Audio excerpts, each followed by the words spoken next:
జిల్లా కాంగ్రెస్ కమిటీ అధ్యక్షురాలు శ్రీమతి కొక్కిరాల సురేఖ గారికి, గౌరవ మంత్రివర్యులు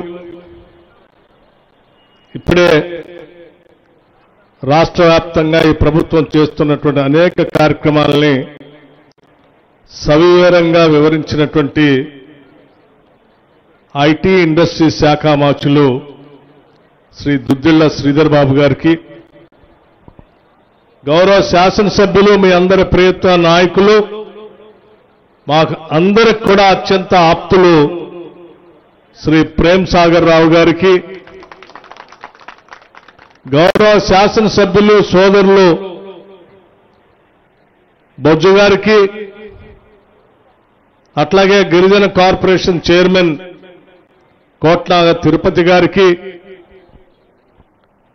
జై భీమ్, జై బాపు, జై భీమ్, జై సంవిధాన్ ఇన్ఛార్జిగా వచ్చినటువంటి మిత్రుడు సందీప్ గారికి, సంతోష్ గారికి, అట్లాగే వేదిక మీద ఉన్నటువంటి ఇతర ప్రజాప్రతినిధులకి, కాంగ్రెస్ పార్టీ నాయకులకి, ఈ కార్యక్రమానికి విరివిగా తరలి వచ్చిన మీ అందరికీ ముందుగా నా హృదయపూర్వకమైనటువంటి నమస్కారాలు తెలియజేస్తా ఉన్నాను. మంచిర్యాల పట్టణానికి, మంచిర్యాల శాసనసభ నియోజకవర్గానికి, ఈ నియోజకవర్గం నుంచి ప్రాతినిధ్యం వహిస్తున్నటువంటి ప్రేమ్ సాగర్ రావు గారికి నాకు విడదీయరాయినటువంటి సంబంధం ఉంది. నా శాసనసభ నియోజకవర్గం మదిర ఎంత ఇష్టమైందో అదే స్థాయిలో మంచిర్యాల శాసనసభ నియోజకవర్గం కూడా నాకు అంతే ఇష్టమైంది. మీ అందరితో ఆనాడు ప్రతిపక్షంలో ఉన్నప్పుడు కాంగ్రెస్ శాసనసభాపక్ష నాయకుడిగా మార్చి 16 నాడు 2023 పీపుల్స్ మార్చ్ అనే పాదయాత్ర మొదలుపెట్టిన ఆదిలాబాద్ జిల్లా పిప్పిరి గ్రామం నుంచి కరెక్ట్ గా ఏప్రిల్ 14th రోజు మంచిర్యాల పట్టణాన్ని చేరుకొని ఇక్కడ భారీ బహిరంగ సభ,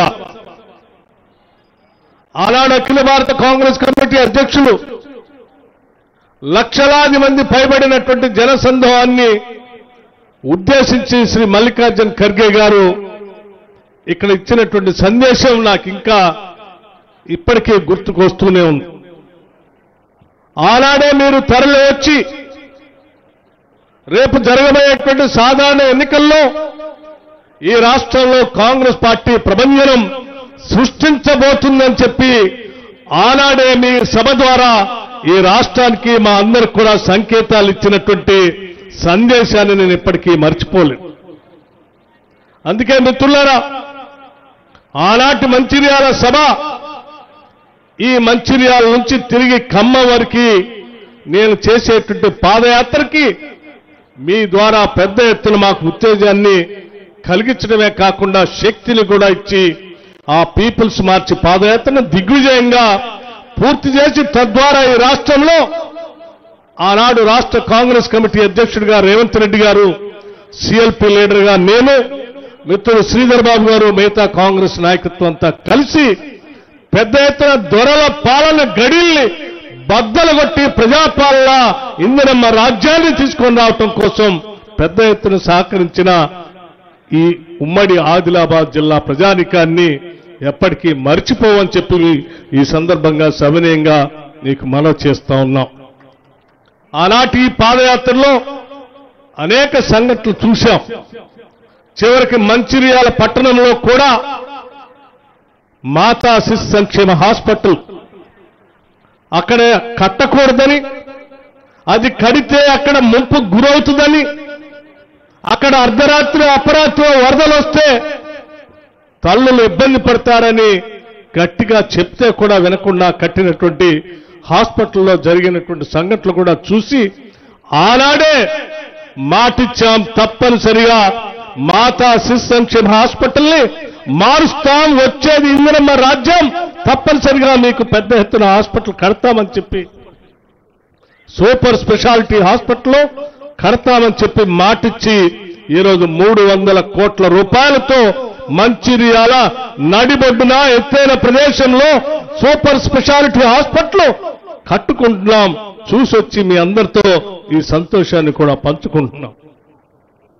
అదే రోజు రాళ్లవాగు నుంచి గోదావరికి ఉన్నటువంటి పరిసర ప్రాంతాల్లో వరద ముంపు గురవుతున్నటువంటి ప్రాంతానికి రిటైనింగ్ వాల్ కూడా శాంక్షన్ చేస్తాం, వచ్చేది ఇందిరమ్మ రాజ్యమే అని చెప్పాం. చెప్పినట్టుగానే దాదాపు 260 కోట్ల రూపాయల అంచనాతో రిటైనింగ్ వాల్ ని ఈ ప్రాంతానికి అందిస్తా ఉన్నాం. దాంతో పాటు ఈరోజు పెద్ద ఎత్తున ఈ ప్రాంత అభివృద్ధి కోసం కావలసిన విధంగా 765 కోట్ల పైబడి మొత్తంగా దాదాపు 1200 కోట్ల రూపాయలతో మంచిర్యాల శాసనసభ నియోజకవర్గ అభివృద్ధి కోసం నిధులు వెచ్చించి ఈ ప్రాంతాన్ని త్వరితగతిన అభివృద్ధి చేసుకోవడానికి ముందుకు పోతా ఉన్నాం. స్నేహితులారా, మంచిర్యాల ప్రాంత అభివృద్ధి ఆగదు, ఇది ఆరంభం మాత్రమే. పెద్ద ఎత్తున ఈ ప్రాంత అభివృద్ధి కొనసాగుతుందని చెప్పి మీ అందరికీ మనవి చేస్తా ఉన్నాం. అంతేకాదు, మీ అందరికీ చాలా విషయాలు, మీ అందరి ఆశీర్వచనంతో ప్రేమతో దీవిస్తే వచ్చినటువంటి మీ ప్రభుత్వం, మన ప్రభుత్వం, ఇందిరమ్మ రాజ్యం ఈ రాష్ట్రంలో ఉన్నటువంటి అన్ని వర్గాల ప్రజానికం కోసం ఏ కార్యక్రమాలు కేవలం సంవత్సర కాలంలోనూ చేపట్టిందో కూడా సవివరంగా శ్రీధర్ బాబు గారు వివరించారు. 1 కాదు 2 కాదు, ఈ పిల్లల భవిష్యత్తే మనందరి భవిష్యత్ అని చెప్పి ఈ రాష్ట్రంలో young India integrated international residential schools ని బహుశా ఈ భారతదేశంలో ఎక్కడా ఇటువంటి ఆలోచన కూడా రాలేదు. ఒక పాఠశాల ప్రాంగణంలో 25 ఎకరాలకు తగ్గకుండా 200 కోట్ల రూపాయలతో అన్ని వర్గాల ప్రజానికానికి అదే పాఠశాలలో విద్యాబుద్ధులు నేర్పి ప్రపంచంతో పోటీ పడేటట్టుగా పెద్ద ఎత్తున 11,600 కోట్ల రూపాయలతో ఒకటేసారి శాంక్షన్ ఇచ్చినటువంటి చరిత్ర ఈ దేశ చరిత్రలో ఎక్కడ కూడా లేదు. అటువంటి యంగ్ ఇండియా రెసిడెన్షియల్ స్కూల్స్ ని ప్రారంభం చేసుకోవటం కోసం పెద్ద ఎత్తున భూమి పూజ చేసుకొని శాంక్షన్ చేసుకున్నాం. గతంలో ఉన్నటువంటి రెసిడెన్షియల్ స్కూల్స్ లో విద్యార్థులకి కావలసిన డైట్ ఛార్జెస్ 40% పెంచుకున్నాం, కాస్మెటిక్ ఛార్జెస్ ని 200% పెంచుకున్నాం. దానితో పాటు ఈ పరిసర ప్రాంతాల్లో ఆదిలాబాద్ నుంచి మొదలు పెడితే ఖమ్మం వరకు, భద్రాచలం వరకు, కృష్ణా నది పరివాహక ప్రాంతంలో ఉన్నటువంటి అనేక మంది గిరిజన కుటుంబాలను దృష్టిలో పెట్టుకొని ఆనాటి సోనియా గాంధీ గారు ఇచ్చినటువంటి ROFR పట్టాలకు సంబంధించి వాళ్ళు సాగు చేసుకోవడానికి ఆనాటి ప్రభుత్వంలో మహిళలను కూడా చూడకుండా గిరిజనులు చెట్టు కట్టేసి కొట్టిన సంఘటనల్ని మేమంతా ఖండించి ఆనాడు వాళ్ళ కోసం పోరాటం చేశాం. అటువంటి అడవి బిడ్డల కోసం తిరిగి మనం న్యాయం చేయాలనేటువంటి ఆలోచనతో ఈ ప్రభుత్వం వచ్చిన తర్వాత ఇందిరా గిరి జల వికాసమని 12,500 కోట్ల రూపాయలతో గిరిజనులు వ్యవసాయం చేసుకోవటానికి అక్కడికక్కడే సోలార్ పంప్ సెట్లతో పాటు డ్రిప్ ఇరిగేషన్, స్ప్రింక్లర్స్, అట్లాగే హార్టికల్చర్ ద్వారా వాళ్ళకు కావలసినటువంటి palm oil plantation, avocado plantation, bamboo plantation తో సహా అన్ని వాళ్ళకి ఏర్పాటు చేసే విధంగా ప్రతి గిరిజన కుటుంబానికి ఈ పథకం అందేటట్టుగా 12,500 కోట్ల రూపాయలతో ఇందిరా గిరి జల వికాసం అనేటువంటి కొత్త పథకాన్ని తీసుకొని వచ్చి గిరిజనుల కోసం ఈ రాష్ట్ర ప్రభుత్వం ముందుకు పోతా ఉంది. అదేవిధంగా ఈ రాష్ట్రంలో ఉన్నటువంటి మహిళలందరినీ ఆనాటి ఇందిరమ్మ ప్రభుత్వం మొదలుపెట్టినటువంటి ఉమ్మడి రాష్ట్రంలో మొదలుపెట్టిన సెల్ఫ్ హెల్ప్ గ్రూప్స్, డ్వాక్రా సంఘాలకు సంబంధించి 10 ఏళ్లు బీఆర్ఎస్ ప్రభుత్వం మర్చిపోతే మేము సంవత్సరానికి కనీసం 20,000 కోట్ల రూపాయలతో వడ్డీ లేని రుణాలను తిరిగి వాళ్ళందరికీ ఇచ్చి కనీసం 1 కోటి మందిని కోటీశ్వరులుగా చేయాలి 5 సంవత్సరాల్లో అని చెప్పి టార్గెట్ పెట్టుకొని ఈ 5 సంవత్సరాల్లో 1,00,000 కోట్ల రూపాయలు మహిళలకు వడ్డీ లేని రుణాలు ఇచ్చే కార్యక్రమంలో భాగంగా ఈ సంవత్సరమే 21,000 కోట్ల పైబడి వడ్డీ లేని రుణాలు ఇచ్చాం, రాబోయే రోజుల్లో కూడా పూర్తి స్థాయిలో ఇస్తాం. అటువంటి మహిళలందరి కోసం సోలార్తో ఉన్నటువంటి పవర్ ప్రాజెక్టులు 1000 మెగావాట్లతో వాళ్ళతో ఎంఓయూ చేసుకున్నాం. ఆర్టీసీలో బస్సులు ఇప్పిస్తా ఉన్నాం, క్యాంటీన్లు ఇప్పిస్తా ఉన్నాం. ఎక్కడ ఏ అవకాశం ఉన్నా మైక్రో ఇండస్ట్రియల్ పార్క్స్ పెట్టి శ్రీధర్ బాబు గారి ఆ ఇండస్ట్రీ శాఖ ద్వారా ప్రతి శాసనసభ నియోజకవర్గంలో పెద్ద ఎత్తున మహిళల కోసం చిన్న చిన్న ఇండస్ట్రియల్ పార్క్స్ కూడా ఏర్పాటు చేసి వాళ్ళకి కేటాయించే కార్యక్రమాన్ని కూడా మొదలుపెట్టాం. ఇది దిగ్విజయంగా ఈరోజు రాష్ట్ర వ్యాప్తంగా జరుగుతాం. అంతేకాదు ఈరోజు పెద్ద ఎత్తున రాష్ట్రంలో ఉన్నటువంటి నిరుద్యోగ యువతి యువకుల కోసం ఆలోచన చేశాం. 56,000 పైబడి ప్రభుత్వ ఉద్యోగాల్ని ఇప్పటికే సంవత్సర కాలం నియామక పత్రాలు ఇచ్చాం. ఇంకా కొన్ని ఉద్యోగాలు పైప్ లైన్ లో ఉన్నాయి. పెద్ద ఎత్తున వారికి ఉద్యోగ అవకాశాలు కల్పించేటువంటి కార్యక్రమం చేస్తూ ఉద్యోగ అవకాశాలు ప్రభుత్వ పరంగా పొందలేనటువంటి వాళ్ళకి నా భూతో నా భవిష్యత్తు అన్నట్టు ఈ దేశ చరిత్రలో ఏ రాష్ట్రం చేయనట్టుగా మొట్టమొదటిసారి మన రాష్ట్రంలో ఉన్నటువంటి నిరుద్యోగ యువతి యువకుల కోసం 9,000 కోట్ల రూపాయలతో రాజీవ్ యువ వికాసం అని మొదలుపెట్టి ఆ మొదలుపెట్టమే కాదు క్యాలెండర్ కూడా ప్రకటించి అప్లికేషన్ తీసుకునే కార్యక్రమం నుంచి శాంక్షన్ చేసేటువంటి డేట్ తో సహా ఇచ్చేటువంటి జూన్ 2 ఈ రాష్ట్ర ఆవిర్భావ దినోత్సవ రోజు రాష్ట్ర వ్యాప్తంగా వీళ్ళందరికీ శాంక్షన్ లెటర్లు కూడా ఇస్తామని చెప్పి ఈ రోజు ముందుకు పోతా ఉన్నాం. ఈ రాష్ట్రంలో ఉన్నటువంటి నిరుద్యోగ యువతి యువకులు కోరి కొట్లాడి ఈ రాష్ట్ర కోసం తెచ్చుకుంటే వాళ్ళ అవకాశాలు కల్పించాలనేటువంటి ఆలోచనతో ఈ కార్యక్రమాన్ని చేపట్టాం. దాంతో పాటు ఈ రాష్ట్రంలో ఉన్నటువంటి పేద వర్గాలు వాళ్ళందరూ సన్నబియ్యం తినాలని 13,525 కోట్ల రూపాయలతో రాష్ట్రంలో ఉన్నటువంటి పేద ప్రజానికి మొత్తానికి దాదాపు 3,10,00,000 మందికి సన్న బియ్యం అందించాలని కార్యక్రమాన్ని రాష్ట్ర ప్రభుత్వం తీసుకొని ముందుకు వెళ్తా ఉంది. ఇది ఆనాటి ప్రభుత్వాలు సన్న బియ్యం అని సన్నాయి నొక్కులు నొక్కారు తప్ప ఏ ఒక్కరోజు కూడా ప్రజలకు సన్న బియ్యం ఇవ్వాలనేటువంటి ఆలోచన చేయలేదు. ఈ రోజు మన ప్రభుత్వం పేదల ప్రభుత్వం అందరికీ సన్న బియ్యం ఇచ్చే కార్యక్రమం చేపడుతుంది. అంతేకాదు పండించే రైతులకు 2,675 కోట్ల రూపాయలతో వరి సన్న ధాన్యాన్ని పండిస్తే బోనస్ ఇస్తా ఉన్నాం. వాటితో పాటు వ్యవసాయ పంప్ సెట్లకి 12,500 కోట్ల రూపాయల సబ్సిడీ రూపేణా రైతాంగ సోదరులకు దాదాపు 29 లక్షల పంప్ సెట్లకి ఈ రోజు మనం రాష్ట్ర ప్రభుత్వం తరఫున విద్యుత్ శాఖకి డబ్బులు కడతా ఉన్నాం. ఈ రాష్ట్రంలో ఉన్నటువంటి మహిళలందరికీ కూడా ఉచిత బస్సు ప్రయాణం చేయాలని 5,500 కోట్ల రూపాయలు ఆర్టీసీ శాఖకి రాష్ట్ర ప్రభుత్వం మహిళల కోసం డబ్బులు కట్టింది. మీరంతా ఉచిత ప్రయాణాలు చేయటం.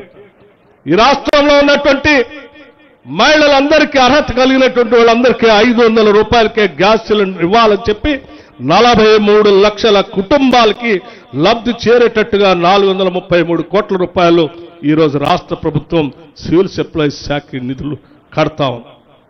గృహజ్యోతి పథకం ప్రతి పేద కుటుంబం 200 యూనిట్ లోపల ఉన్నటువంటి వాడుకున్నటువంటి వాళ్ళందరికీ ఉచిత కరెంటు ఇచ్చేటట్టుగా దాదాపు 1,775 కోట్ల రూపాయల్ని ఈ రాష్ట్రంలో 50 లక్షల కుటుంబాలకి 200 యూనిట్లు ఉచిత కరెంటు ఇవ్వటం కోసం రాష్ట్ర ప్రభుత్వం నిధులు విద్యుత్ శాఖ నేరుగా కడతా ఉంది. మీ అందరి తరఫున రాష్ట్ర ప్రభుత్వం ఈరోజు ఈ డబ్బులు విద్యుత్ శాఖ చెల్లించింది. అట్లాగే పేదలందరి కోసం చూసాం పాదయాత్ర మొత్తం. ఎక్కడ పోయినా ఇల్లు కావాలని అడుగుతున్నటువంటి పేదవాళ్ల గురించి ఆలోచన చేసి రాష్ట్ర ప్రభుత్వం ముఖ్యమంత్రి రేవంత్ రెడ్డి గారి నాయకత్వంలో కేబినెట్ మొత్తం ఒక నిర్ణయం తీసుకొని మన పేదవాళ్ల కోసం ఇందిరమ్మ ఇల్లు ఇవ్వాలి, ఒక్కొక్క ఇంటికి 5 లక్షల రూపాయలు ఇవ్వాలి అని చెప్పి దాదాపు 4,50,000 ఇళ్లకి 22,500 కోట్ల రూపాయలతో ఈ సంవత్సరమే ఇందిరమ్మ ఇళ్లను శాంక్షన్ చేసి ముందుకు పోతా ఉన్నాం. ఇది ఈ దేశ చరిత్రలోనే ఒక గొప్ప కార్యక్రమం. 10 లక్షల రూపాయలు పెద్ద ఎత్తున రాజు ఉచిత వైద్యం కోసం ఖర్చు పెడతా ఉన్న ప్రతి కార్డు వారికి 163 రకాల చికిత్సల్ని అందులో పొందుపరిచాం. వాటితో పాటు రైతన్నకి ఇచ్చినటువంటి మాట మేరకు దాదాపు రుణమాఫీ చేయటం కోసం 21,000 కోట్ల రూపాయలని బహుశా గత 10 సంవత్సరాల కాలంలో ₹1,00,000 కూడా రుణమాఫీ చేయని, ఒకటేసారి ₹1,00,000 కూడా రుణమాఫీ చేయనటువంటి టీఆర్ఎస్ నాయకత్వం ఈ రోజు 21,000 కోట్ల రూపాయలు కేవలం 3 నెలల్లో 2 లక్షల లోపు ఉన్నటువంటి వ్యవసాయదారులందరికీ వాళ్ళ అకౌంట్లో డబ్బులు ఇస్తే ఇంకా వాళ్ళు మాట్లాడుతూ ఉన్నారు. అట్లాగే ఇందిరమ్మ ఆత్మీయ భరోసా ఈరోజు భూమి లేని నిరుపేద ప్రజలందరికీ ప్రతి కుటుంబానికి 12,000 రూపాయలు ఇస్తామని చెప్పి 12,000 రూపాయల సంబంధించిన పథకాన్ని కూడా మొదలుపెట్టాం. అంతేకాదు ఈ రాష్ట్రంలో ఉన్నటువంటి నీటిపారుదల రంగాన్ని కూడా ప్రభావితం చేసి పెద్ద ఎత్తున ముందుకు పోవటం కోసం 23,273 కోట్ల రూపాయలు ఈ సంవత్సరం కేటాయించుకొని మీ అందరికీ ఒక మాట చెప్తా ఉన్నాం. ఈ జల వనరులకు సంబంధించినటువంటి కార్యక్రమం ఉమ్మడి ఆదిలాబాద్ జిల్లాలో ఆనాటి కాంగ్రెస్ ప్రభుత్వం డాక్టర్ బాబాసాహెబ్ అంబేద్కర్ ప్రాణహిత చేవెళ్ల ప్రాజెక్టుని మొదలుపెట్టి ఈ ప్రాంతానికి నీళ్లు ఇవ్వాలని ప్రయత్నం చేస్తే ఆనాటి టీఆర్ఎస్ ప్రభుత్వం దాన్ని కట్టకుండా వదిలేసి కిందికి వెళ్లి పెద్ద ఎత్తున చేసినటువంటి 1,00,000 కోట్ల పైబడి ఖర్చు పెడితే అది కుంగిపోయి దేనికి పనికి రాకుండా పోయిన విషయం కూడా మీ అందరికీ తెలిసింది. మేము మాటిస్తా ఉన్నాం, కాంగ్రెస్ ప్రభుత్వం తరఫున తప్పనిసరిగా బాబాసాహెబ్ అంబేద్కర్ ప్రాణహిత చేవెళ్ల ప్రాజెక్టుని మొదలు పెడతాం, నీళ్లు పారిస్తామని కూడా ఈ సందర్భంగా మాటిస్తా ఉన్నాం. ఇటువంటి అనేక కార్యక్రమాలు ఈ రాష్ట్రంలో పెద్ద ఎత్తున ప్రజల కోసం సంక్షేమం కోసం విధ్వంసం చేసినటువంటి అన్ని సంస్థల్ని వ్యవస్థల్ని బాగు చేసి గాడిని పెట్టి ఈ రాష్ట్ర ప్రభుత్వాన్ని ప్రజలకు అంకితం చేసి సంపద సృష్టించి సంపద ప్రజలకే పంచాలనే ఆలోచనతో ఈ రాష్ట్ర ప్రభుత్వం ముందుకు పోతూ ఇంకొక అడుగు కూడా ఒక చారిత్రాత్మకమైన నిర్ణయాన్ని తీసుకుంది. అదే నిర్ణయం మన ప్రియతమ నాయకుడు ఈ రాష్ట్ర ఎన్నికల సందర్భంలో ఈ రాష్ట్రంలో కాంగ్రెస్ పార్టీ అధికారంలోకి వస్తుంది, రాగానే మేము కులగణన చేస్తామని చెప్పాడు. ఆయన చెప్పిన మాట మేరకు ఈ రాష్ట్ర ప్రభుత్వం అధికారంలో రాగానే కేబినెట్ నిర్ణయం తీసుకొని కేబినెట్లో తీర్మానం పాస్ చేసి అసెంబ్లీలో పెట్టి రాజకీయ ఆర్థిక సామాజిక విద్యా కులగణనకు సంబంధించి పెద్ద ఎత్తున మొట్టమొదటిసారి భారతదేశ చరిత్రలో క్యాస్ట్ సర్వే చేసి రాష్ట్రంలో ఉన్నటువంటి కులాలు ఏ కులాలు ఉన్నాయి, ఎవరి ఆర్థిక పరిస్థితి ఏ రకంగా ఉంది, ఎవరి సామాజిక పరిస్థితి ఏ రకంగా ఉంది, ఈ రాష్ట్ర వనరులు ఎవరికి అందుబాటులో ఉన్నాయి, ఎవరికి అందుబాటులో లేకుండా ఇబ్బంది పడుతున్నారనేటువంటి అంచనాలన్నింటినీ కూడా స్టడీ చేసి పెద్ద ఎత్తున భవిష్యత్తులో ఆ సహజ వనరుల్ని లేకపోతే వనరుల్ని అందుబాటులో లేక అందుకోలేక వెనకబడినటువంటి వర్గాలకి అమలు చేయాలనేటువంటి ఆలోచనతో ఈ రాష్ట్ర ప్రభుత్వం ముందుకు పోతాం. అటువంటి కార్యక్రమంలో భాగంగా ఈరోజు తెలంగాణలో చేసినటువంటి కుల గణన దేశం మొత్తానికి రోల్ మోడల్ గా మారింది. తీసుకున్నటువంటి కుల గణని కేవలం సర్వే చేసి వదిలిపెట్టలేదు, శాసనసభలో పెట్టాం, ప్రకటించాం. ఆ కులగణన ద్వారా 42% బీసీలకి రిజర్వేషన్ ఇవ్వాలని శాసనసభలో తీర్మానం చేశాం. తీర్మానం చేయటమే కాదు, ఇది దేశవ్యాప్తంగా కూడా అమలు చేయాలని చెప్పి ఒక తీర్మానం చేశాం. చేసినటువంటి తీర్మానం అమలు చేసే విధంగా పెద్ద ఎత్తున ఢిల్లీ పట్టణంలో ధర్నా చేసి అక్కడ కూడా చేయాలని చెప్పాం. ఇదేదో గాలికి వదిలేసేటువంటి కార్యక్రమం కాదు, పెద్ద ఎత్తున ఒక సామాజిక పరివర్తన కోసం మన రాహుల్ గాంధీ నిన్నగాక మొన్న జరిగినటువంటి 8-9 తారీఖుల్లో అఖిల భారత కాంగ్రెస్ కమిటీ ప్లీనరీ సమావేశాల్లో ఆయన పెద్ద ఎత్తున ఒక మాట చెప్పాడు. ఈ దేశంలో ఉన్నటువంటి సంపద మొత్తం పెద్ద ఎత్తున 90% ప్రజానికం అందుబాటులో లేకపోతే దేశ సంపదంతా కేవలం 10% మంది ప్రజల చేతుల్లోనే బంధించబడింది. ఆ సంపదని బద్దలు కొట్టి ప్రజలందరికీ పంచాలి, సంపద ప్రజలకే ఉండాలని చెప్పి ఆయన ఒక తీర్మానం చేసి పెద్ద ఎత్తున మాట్లాడితే ఈరోజు చాలా మంది ఈ రాష్ట్రాన్ని ఆర్థిక అరాచకత్వానికి పెద్ద ఎత్తున దోపిడీ చేసి సామాజిక అరాచకత్వాన్ని సృష్టించినటువంటి పెద్దలు ఈరోజు కాంగ్రెస్ పార్టీ కులగణన చేస్తా ఉంది. జరిగినటువంటి కులగణన ద్వారా వనరులు పంచేటువంటి కార్యక్రమంలో ముందుకు పోతా ఉంది. దాంతో పాటు దశాబ్దాలుగా ఎస్సీ కేటగరైజేషన్ గురించి ఆలోచన చేస్తుంటే ఎవరు చేయకపోయినా వీళ్ళు చేసి న్యాయం చేసేటువంటి కార్యక్రమాన్ని ముందుకు పోతా ఉన్నారు. ఈ రెండు జరిగితే ఈ రాష్ట్రంలో బలహీన వర్గాలు, దళితులు, గిరిజనులు పెద్ద ఎత్తున లబ్ధి చెందుతారు, బహుజనులంతా బాగుపడతారని వాళ్ళు ఆపాలనేటువంటి ఒక రాజకీయ కుట్రతో ఆర్థిక అరాచకత్వాన్ని సృష్టించినటువంటి రాజకీయ పార్టీలకు సంబంధించిన బీఆర్ఎస్ నాయకత్వం, బీజేపీ నాయకత్వం ఈరోజు రాష్ట్ర ప్రభుత్వంపై విషం కక్కుతాం. నేను చెప్తా ఉన్నాను ఒకటే మాట, ఈరోజు మీరు ఆనాడు సృష్టించినటువంటి ఆర్థిక అరాచకత్వంతో రాజకీయ అరాచకత్వాన్ని ఈరోజు సృష్టించడం కోసం ప్రయత్నం చేస్తా ఉన్నారు. కానీ మీరు ఏమీ సాధించలేరు. ఎందుకనంటే ఈనాటి కాంగ్రెస్ పార్టీ, కాంగ్రెస్ ప్రభుత్వం, రాజీవ్ గాంధీ గారు కానీ, రేవంత్ రెడ్డి గారు కానీ, ఈ కేబినెట్ కానీ పూర్తిగా కట్టుబడి ఉంది. కులగణన ద్వారా జరుగుతున్నటువంటి సంఖ్యాపరంగా ఆర్థిక వనరులు పంచే కార్యక్రమంలో పూర్తి స్థాయిలో ముందు పోయే కార్యక్రమంలో ఉంది.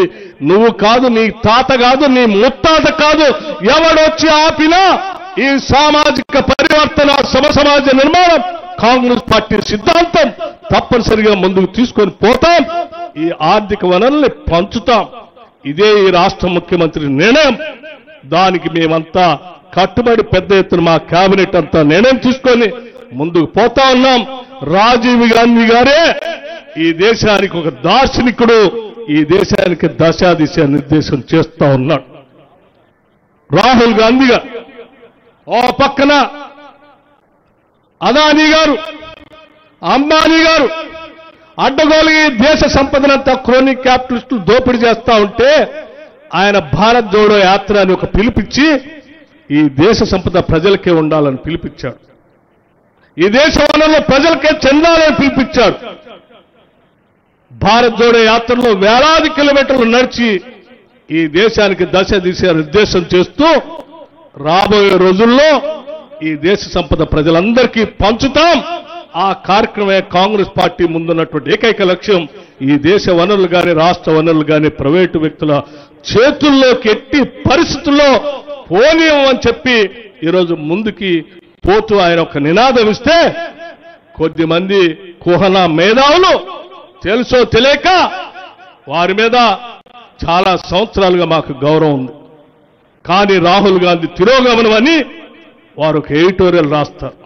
అయ్యా, నేను అడుగుతా ఉన్నాను, ఈ రాష్ట్రంలో ఉన్నటువంటి బడుగు బలహీన వర్గాలు, దళిత గిరిజనులు కాంగ్రెస్ పార్టీ ద్వారా వచ్చేటువంటి లబ్ధి పొందకూడదని మీరు అనుకుంటున్నారా? ఆనాడు పివి నరసింహరావు గారు భూ సంస్కరణలు ప్రవేశపెట్టి పెద్ద ఎత్తున అమలు చేస్తా ఉంటే భూ సంస్కరణలు ఆపితే ప్రజలు తిరుగుబాటు చేస్తారో అనేటువంటి ఆలోచనతో ఒక కుట్రపూరితంగా దాన్ని ఎదిరించలేక జయాంధ్ర అనేటువంటి ఒక పెద్ద ఉద్యమాన్ని తీసుకొచ్చారు. జయాంధ్ర అనే ఉద్యమాన్ని తీసుకొచ్చి భూ సంస్కరణలు అమలు చేసే పివి నరసింహరావు గారిని చేయకుండా అడ్డుకట్ట వేసేటువంటి ప్రయత్నం చేశారు.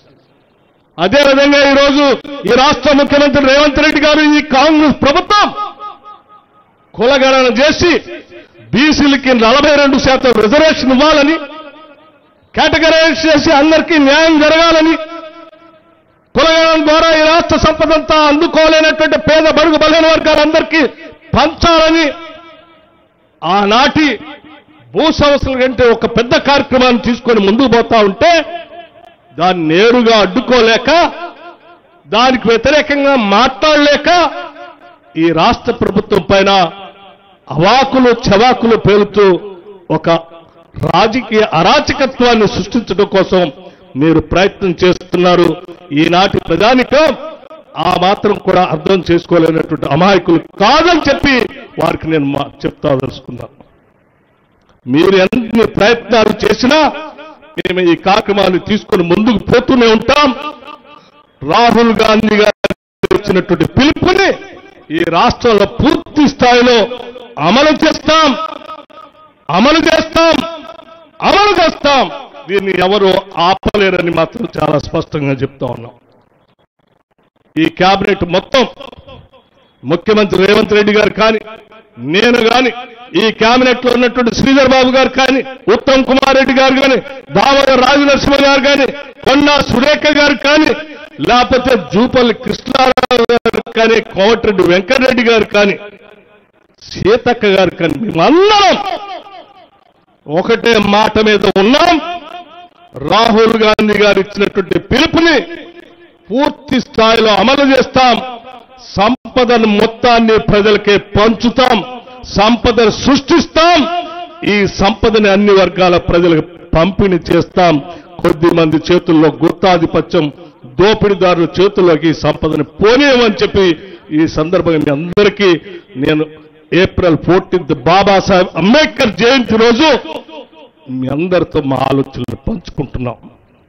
ఆ మహానుభావుడు ఈ దేశానికి భారత రాజ్యాంగాన్ని ఇచ్చేటప్పుడు పీఠికలో చాలా స్పష్టంగా పొందుపరిచాడు. ఈ దేశంలో అన్ని వర్గాల ప్రజానికానికి సమానత్వం ఉండాలని, సామాజిక ఆర్థిక అన్ని స్థానాల్లో సమానమైనటువంటి అవకాశాలు ఉండాలని అదే భారత రాజ్యాంగం ఇచ్చినటువంటి స్ఫూర్తిని మేము కొనసాగిస్తాం. అందుకే జై బాపు, జై భీమ్, జై సంవిధానం అని చెప్పేటువంటి కార్యక్రమాన్ని ఈరోజు దేశవ్యాప్తంగా తీసుకొని ముందుకు పోతా ఉన్నాం. సమస్త బహుజనులారా మీరంతా ఆలోచన చేయండి. మన కోసమే ఈ రాష్ట్ర ప్రభుత్వం జై బాపు, జై భీమ్, జై సంవిధాన్ అని ఒక నినాదం తీసుకొని వాళ్ళ కాస్ట్ సెన్సస్ చేసి ఈ కాస్ట్ సెన్సస్ ద్వారా వెనకబడినటువంటి బలహీన వర్గాలందరికీ న్యాయం చేయాలనే కార్యక్రమంతో ఈ ప్రభుత్వం ముందుకు పోతుంది. ఈ ముందు పోయేటువంటి ప్రభుత్వానికి కాలంలో కట్టెలు పెట్టి ఈ వ్యవస్థను దోపిడీ చేయాలనుకున్నటువంటి ఆధిపత్య వర్గాలకు సంబంధించిన రెండు పార్టీలు, భారతీయ జనతా పార్టీ, బీఆర్ఎస్, అడ్డగోలుగా అడ్డపడాలనే ప్రయత్నం చేస్తా ఉంది. తస్మాత్ జాగ్రత్తగా ఉండాలని చెప్పి బాబాసాహెబ్ అంబేద్కర్ జన్మదిన రోజు రాష్ట్ర ప్రజలందరికీ కూడా నేను పిలిపిస్తూ ఈ కార్యక్రమంలో పాల్పంచుకోవడానికి అవకాశం కల్పించిన మీ అందరికీ మళ్ళీ వస్తాం. శ్రీధర్ బాబు గారు చెప్పినట్టు ఈ నియోజకవర్గంలో ఇంకా కొన్ని కార్యక్రమాలు శాంక్షన్ చేసే ఉన్నాయి, భూమి పూజ చేసే ఉన్నాయి, మళ్ళీ వస్తామని కూడా మీ అందరికీ సవినయంగా మనవి చేస్తూ సెలవు తీసుకున్నాను. జై భీమ్, జై భీమ్, జై భీమ్, జై భీమ్. నమస్కారం. 2 నిమిషాలు ఇప్పుడు జనగణమనతోటి